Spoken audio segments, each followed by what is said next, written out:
welcome back to my channel. So today is sort of an experiment. I have a project I am going to be doing, and the result I wanted was in my head, and I wanted to see if I could actually get that result. I didn't want to waste a lot of resin while I tried, so I'm doing it with some coaster molds. And it's actually two techniques I'm going to use, one on top of the other. I'm going to be using JDiction UV resin for the first part, and then regular epoxy resin for the second. So this first one is called the soap bubble technique, and it basically helps you form what looks like moon craters or dragon scales or whatever effect in the UV resin. As you see, I poured the UV resin. Now I have a cup filled with dishwashing liquid and water. I am blowing with a straw, blowing bubbles, throwing those bubbles on top of the wet UV. Then you cure it real quick, and what it does is the bubbles leave a mark, as you can see, a design in it. Now I wanted smaller bubbles, so I'm going to do a second level on this so I can get more like that where I'm showing you, and I'm just going to put it on the bigger craters, say, and then try to get a few more little ones. I want to have as many of these little formations as possible, because it's all about refracting light. I'm hoping that it'll all work. So here you go. I'm going for it a second time. And then, of course, I'm going to do the other three the same way. And you just dab it dry from any still wet soap bubbles on top, and there you go. And I don't know how well you can see, but see all the different divots and impressions there. So that's going to be done on all four, and then we move on to the second step. So before we get there, let me just thank everyone for subscribing to my channel, for being supportive members, and giving me thumbs up or leaving me a comment. Anything that you can do, I appreciate it. All of that counts toward the algorithm in YouTube and helps keep me in rotation. And of course, if you haven't subscribed as yet, I hope that you will. And then click the bell so you'll get future notifications every time I post something. I do acrylic painting also. I just haven't done any lately. I get on these kicks right now. I've been doing a lot of resin, but I go back and forth. But if you click the notification bell, then you'll know what's coming up next, and if it's something you want to see. So see, I'm curing the second one, and I think I had to do a double dose on all four of them to get more little bubbles for my effect that I'm trying to get. Now, all the product information for what I use will be in the description below. Plus, I also have discount codes for bbcraft.com, which is really cool and has a whole lot of crafting items and things you need for jewelry, etc.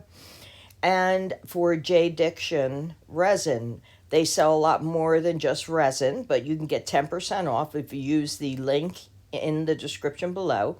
If there's something that you'd like to try out from them. I like their resin. I feel that it's very few bubbles. It cures really nicely. I've just had no problems with it, and I'm pleased with it, and the price is right too. So if you want to check it out, like I said, go down into the description below. You'll also find all my social media stuff down there and how to contact me, my Amazon wish list if you should feel so inclined, and anything else that might be pertinent to the project I'm working on. So I'm on the third one here now. And as you can see, it's working pretty well. Now, the whole idea, though, of what I'm going to do after this whole technique is I'm going to do a thing they call the tie-dye technique using alcohol inks.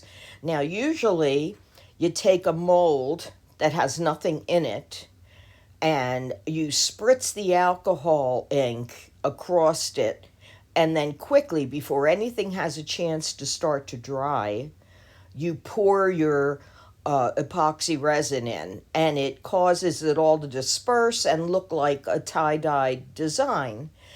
Normally, when you drop your alcohol ink into resin, it drops like a round circle and spreads out, and you've really got to swirl it, and it's just a whole different look.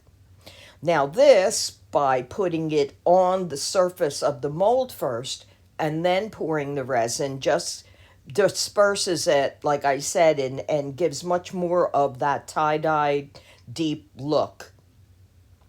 So I've never done it on top of a layer of UV resin before, so we're going to try it and hope that it still spreads.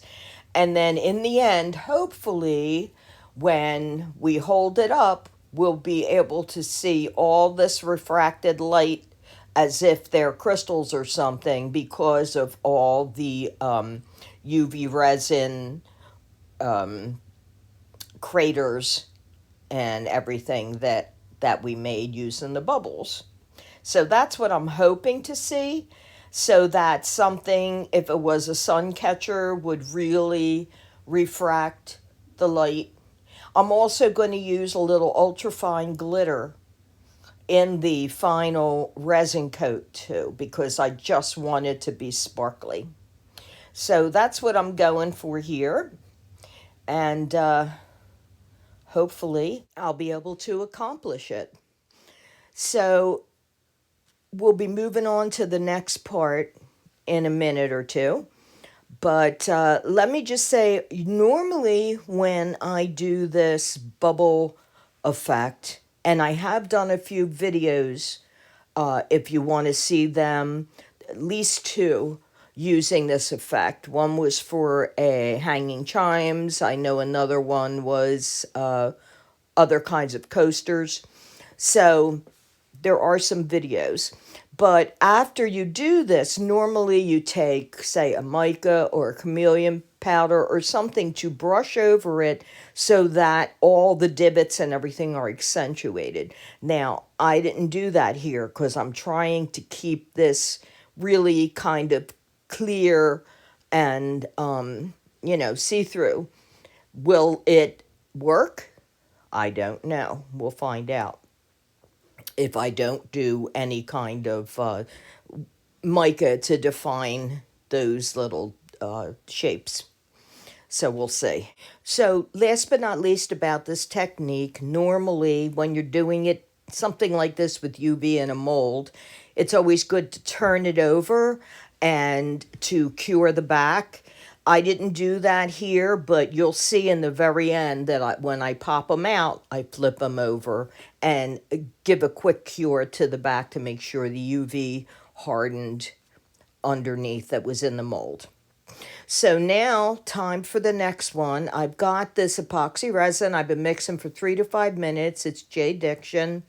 And now I'm just mixing in that ultrafine glitter.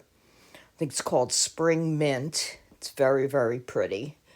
And what's nice about this glitter is that it doesn't drop. It stays suspended, so it's really nice for a nice glittery effect. And then I just picked 2 alcohol inks, yellow and pink. And As you see, I'm just throwing it across. I'm going to do one at a time because I don't want the inks to start drying. And then just pour the resin and it causes it to spread. Okay, so that worked. Looks pretty cool too. So we'll continue on and do the other ones. And I just use these two colors. Obviously, you could use whatever color you wanted, but I thought this would be nice and sunny looking and summery.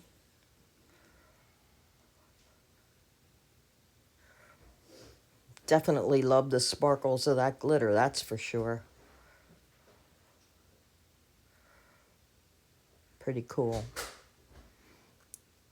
So this definitely works even on top of other resin.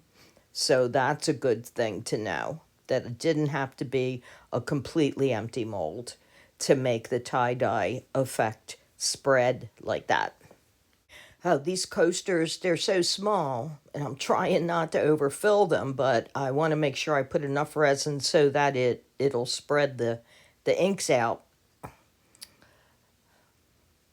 I think it's just enough in the end. I didn't want a lot of overflow here at all. So I just let it all naturally go to the edges, as you can see. And it's good. So now we'll just cover it, and this takes 24 hours to cure. Time to unmold. It's the next day. This is some of my favorite things to do, is to unmold my pieces. So let's see what we got. Okay, so definitely looks pretty. Definitely sparkly. Trying to see how much definition there is from the bubbles. It's not exactly real prevalent, that's for sure. But now I'm going to cure the backs like I told you. 60 seconds each, just to make sure that they're completely cured. They actually felt a tiny bit sticky